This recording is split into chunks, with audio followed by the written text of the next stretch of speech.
अंकित कल के सफाई कार्यक्रम से काफी खुश था। वह कल से ही पानी की अहमियत के बारे में विचार कर रहा था। आज रविवार का दिन था। उसके दोस्त पवन ने उसे खेलने के लिए घर बुलाया।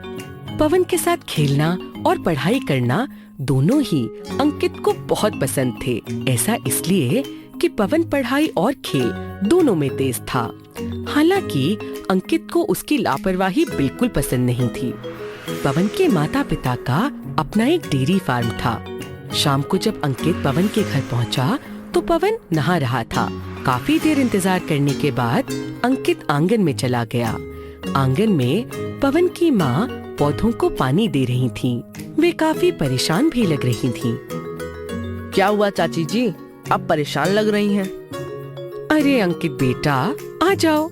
देखो ना, मैंने सोचा था कि आंगन में बागीचा बनाऊंगी। अभी हफ्ता भर पहले ही ये फूलों की क्यारियां लगवाई थी। मैं इन पौधों की इतनी देखभाल करती हूँ, रोज पानी देती हूँ। सभी पौधे तो बढ़ रहे हैं, पर ये कांटों वाले पौधे पता नहीं क्यों मर रहे हैं। चाची जी, आप इन पौधों को रोज पानी देती हैं? ये कांटे वाले पौधे कैक्टस प्रजाति के हैं और इन्हें कम पानी की आवश्यकता होती है। ये ज्यादा पानी की वजह से मर रहे होंगे। और लो, मैं तो इन्हें रोज ही पानी देती हूँ। मुझे लगा कि इन्हें पानी कम पड़ रहा होगा। नहीं चाची जी, आप देखिए ना, पूरी क्यारियां पानी से भर गई हैं। ये तो इन पौधों के लिए बाढ़ जैसा है। बाढ़ वाली उपमा बिल्कुल सही कही तुमने। जरूरत से ज्यादा पानी होने पर जल बहुत नुकसान भी पहुंचा सकता है। जब बारिश सामान्य से ज्यादा हो जाती है तो बाढ़ आ जाती है। घर, मकान, यहाँ तक कि वन भी डूब जाते हैं। जी चाची जी, जब बाढ़ आती है तो मिट्टी में भी पानी रिस कर भर जाता है और मिट्टी में मौजूद वायुओं का स्थान ले लेता है। इससे मिट्टी में रहने वाले जीव और पौधों की जड़ें सांस नहीं ले पाती हैं। बहुत से जीव डूबकर मर जाते हैं, फसलें बर्बाद हो जाती हैं। इसी तरह ये क्यारियां भी एक तरह से बाढ़ ग्रस्त हो गई हैं। अब मैं कैक्टस को 2-3 हफ्ते के बाद पानी दिया करूंगी। तभी पवन आंगन में आ जाता है। वह कुछ देर से अंकित की सारी बातें अंदर से सुन रहा था। नहीं माँ, सप्ताह में 1 या 2 बार पानी डालना जरूरी है, नहीं तो सारे पौधे सूखकर मर जाएंगे, जैसा सूखे के समय होता है। अगर बारिश कम हो तो नदियाँ, तालाब आदि सूख जाते हैं। जहाँ भूमि जल स्तर कम हो वहाँ तो समस्या और भी बड़ी हो जाती है। वाह जनाब, आपको सब पता है, फिर भी आप घंटों तक नहाकर पानी बर्बाद कर रहे होते हैं। क्या ये सही है? ठीक कहा अंकित। पवन, जवाब दो। वो मैं माँ, मुझ अकेले के थोड़ा ज्यादा पानी इस्तेमाल करने से क्या हो जाएगा? वो देखो, हमारे डेयरी फार्म में तो कितना सारा पानी बर्बाद होता ही है। पवन, तुम्हें नहीं लगता कि हमें पहले उसका भी कुछ करना चाहिए? पर वो तो हमारी मजबूरी है। गाय भैंसों को नहलाने और जगह की साफ सफाई में पानी तो इस्तेमाल होता ही है। चाची जी, इसका मेरे पास एक हल है। आप सारा पानी फिल्टर करके दोबारा भी इस्तेमाल कर सकते हैं। फिल्टर? बेटा, वो तो घर में भी लगा है, लेकिन बहुत महंगा होता है। इतने बड़े स्तर पर हम कैसे फिल्टर लगवा पाएंगे? सही विचार है अंकित, हम पानी को प्राकृतिक रूप से भी फिल्टर कर सकते हैं। क्यों ना माँ को वो प्रक्रिया दिखाएं जो हमने साइंस प्रोजेक्ट के लिए की थी। पवन और अंकित अंदर से एक पानी की बोतल लाते हैं।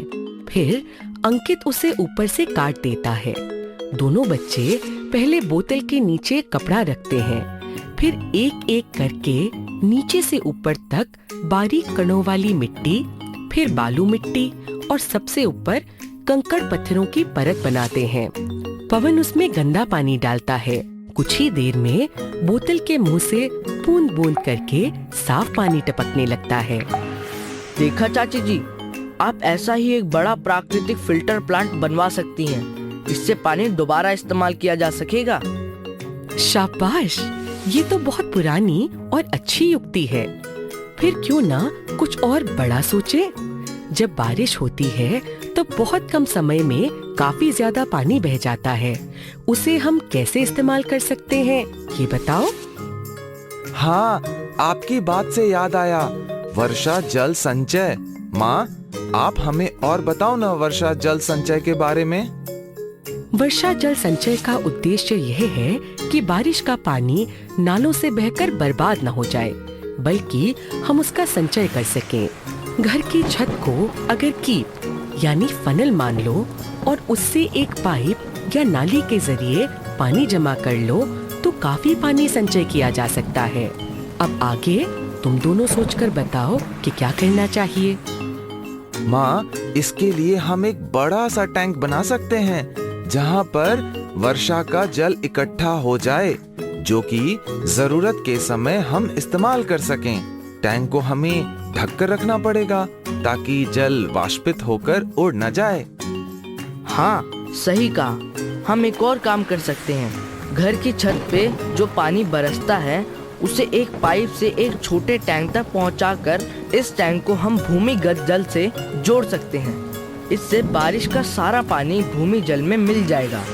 अगर हम अपने घर की जमीन और छत की ढलान भी इस टैंक की तरफ कर दें तो आसपास की बारिश का सारा जल भूमि में चला जाएगा और भूमिगत जल का स्तर भी बढ़ जाएगा, जिससे हमें साल भर पानी की समस्या नहीं होगी। ठीक है बच्चों, मैं कल ही विष्णु प्लम्बर को बुलाकर इसकी तैयारी करवाती हूँ और इस साल की बारिश का मिलकर स्वागत करते हैं। अंकित भाई साहब, अब पर्यावरण सुरक्षा का पाठ खत्म हो गया हो तो खेलने चलें?